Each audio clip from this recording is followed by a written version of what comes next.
Okay, so today we are starting with our Earth. The Earth is the only planet in the solar system on which life is known to exist. Some special environmental conditions are responsible for the existence and continuance of life on Earth. This includes just the right distance from the sun. कुछ कुछ planet सन से इतने दूर हैं कि sunlight की वजह से फोटोसिंथेसिस ने वो सब प्रोसेस पॉसिबल नहीं है। सन से अर्थ इतनी भी ज़्यादा क्लोज नहीं है कि सन की तेज़ गर्मी हमको झुलसा सके, right.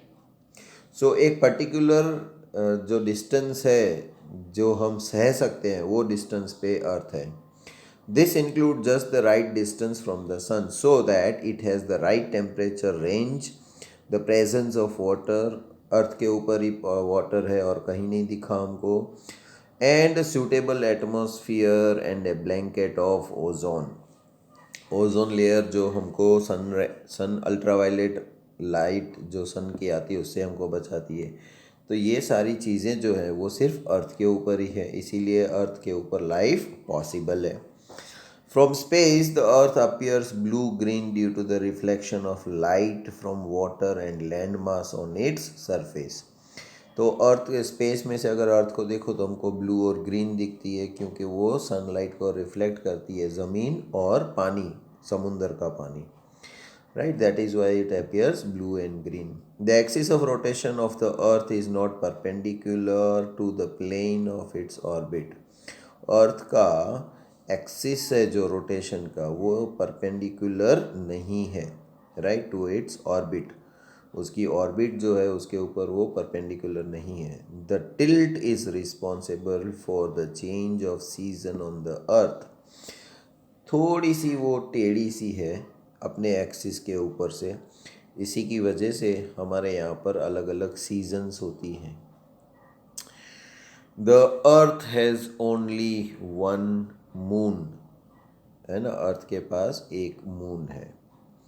If I am 13 years old, how many times have I gone around the sun. अगर मेरी उम्र 13 साल है तो मैं सन के कितने चक्कर काट चुका हूँ, क्योंकि साल में सन अर्थ को एक चक्कर काटने में 1 साल लग जाता है। तो आपने 13 साल की उम्र है तो 13 बार चक्कर लगा चुके हो आप, राइट। फिर आता है मार्स, मंगल।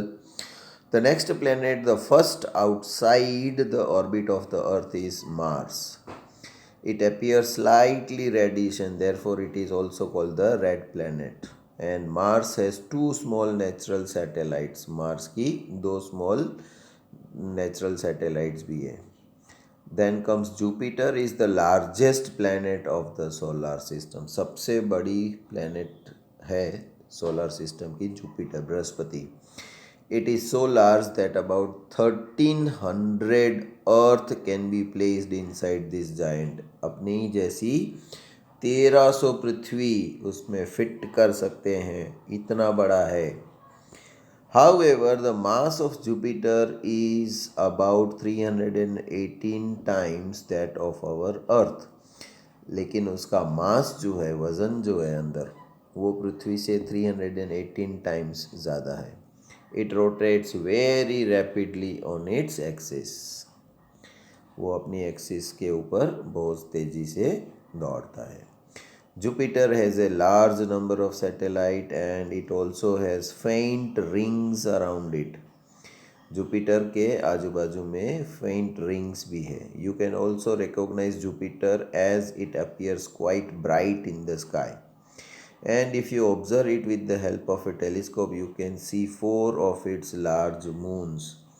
तो जुपिटर के 4 अलग अलग मून्स भी आपको दिखाई देंगे अगर आप टेलीस्कोप से देखोगे तो। सैटर्न उसके बाद आता है। Beyond Jupiter is Saturn which appears yellowish in colour. Saturn जो है वो येलो कलर का है। What makes it unique in the solar system is it's beautiful rings. These rings are not visible with the naked eyes. You can observe them with a small telescope. And Saturn also has a large number of satellites. One interesting thing about the Saturn is that it is the least dense among all the planets. Its density is less than that of water. तो Saturn की density जो होती है वो बहुत ही सारे planet से कम है, राइट, पानी से भी कम है इनफैक्ट। उसके बाद आता है Uranus and Neptune. There are this are the outer most planets of the solar system, right, and they can be seen only with the help of large telescopes. Like Venus, Uranus also rotates from east to west.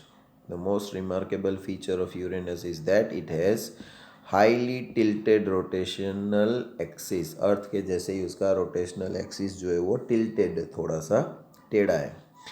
As a result, in its orbital motion, it appears to roll on its side, जिसकी वजह से वो हमें ऐसा लगता है कि वो साइड बाय साइड रोल होता जा रहा है। The first four planets mercury, Venus, earth and Mars,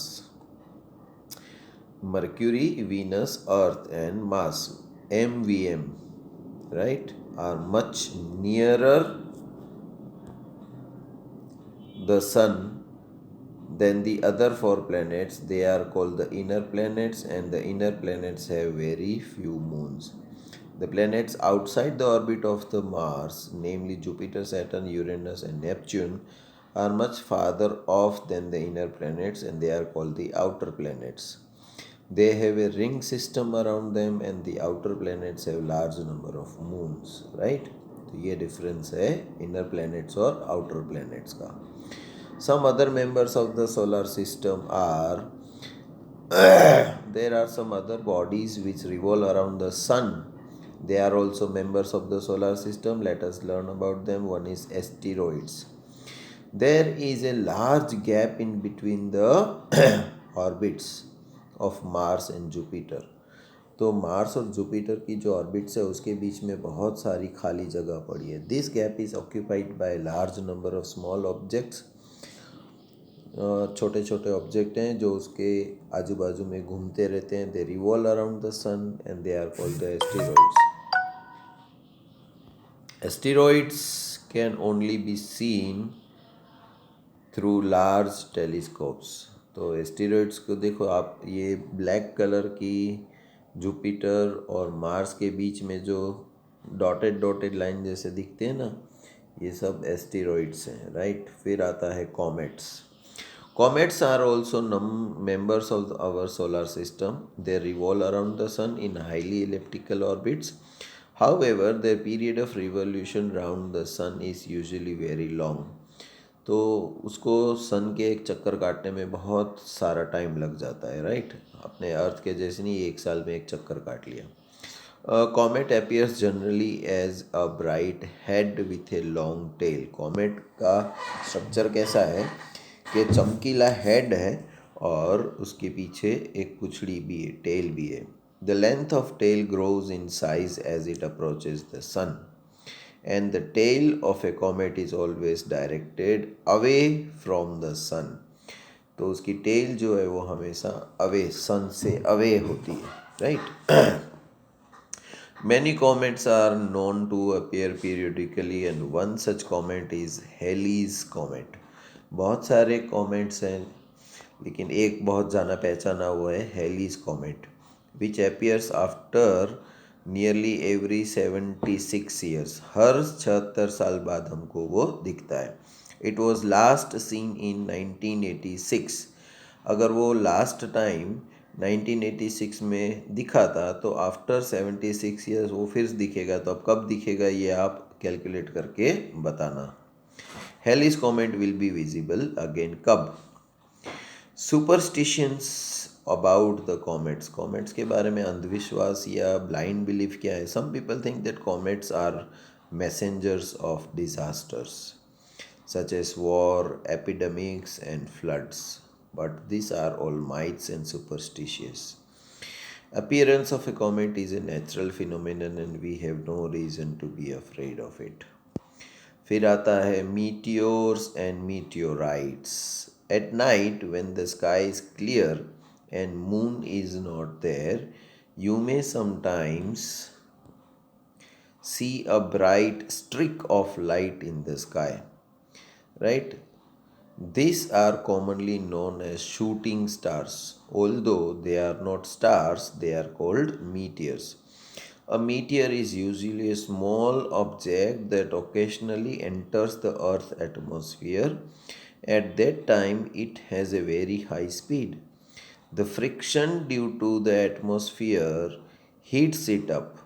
It glows and evaporates quickly. That is why the bright streak lasts for a very short time. तो मीटियोर जो होता है जब अर्थ के एटमॉस्फेयर में एंटर होता है तो एक बहुत बड़ा घर्षण होता है उन दोनों के बीच में, और जिसकी वजह से लाइट की स्पार्क होती है, और जैसे जैसे जैसे अर्थ में नीचे आने लगता है मीटियोर वो इवोपरेट हो जाता है। तो एक लाइट का रे जैसा दिखता है हमको मीटियोर जो होता है। Some meteors are large so that they can reach the earth before they evaporate completely. जो छोटे होते हैं ना वो तो ज़मीन की सतह तक पहुँचे उससे पहले ही हवा में इवोपरेट हो जाते हैं गर्मी की, जब वो एटमॉस्फेयर से घर्षण में आग पकड़ लेते हैं तो, राइट।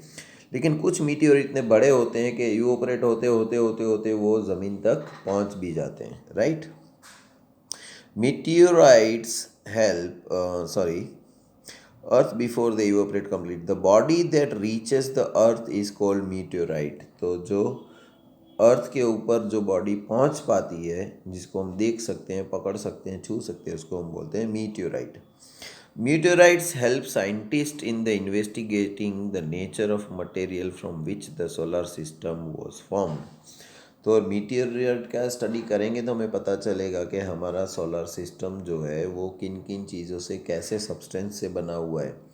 उसमें पृथ्वी की तरह धूल मिट्टी है कि नहीं है, सूरज की तरह टेम्परेचर है कि नहीं है, पानी है कि नहीं है, राइट।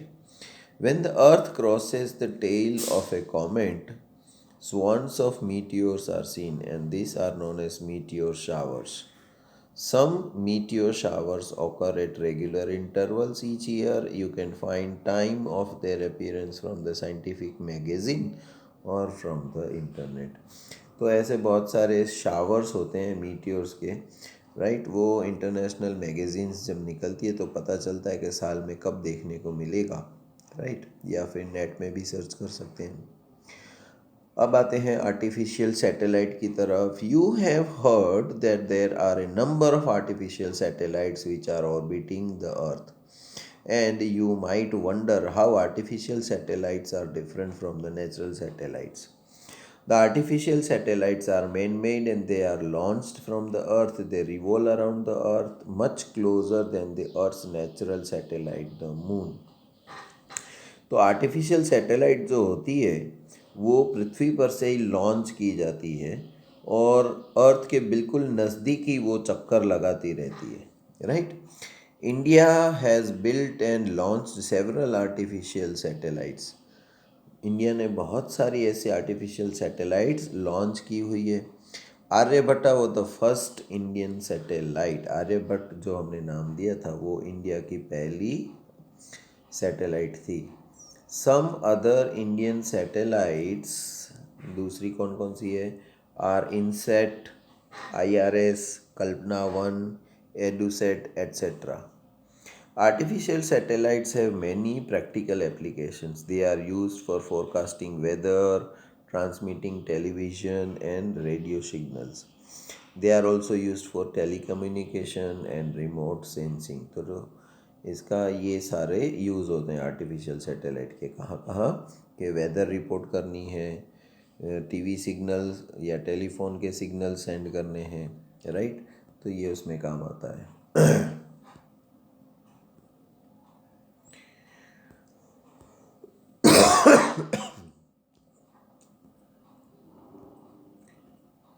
Then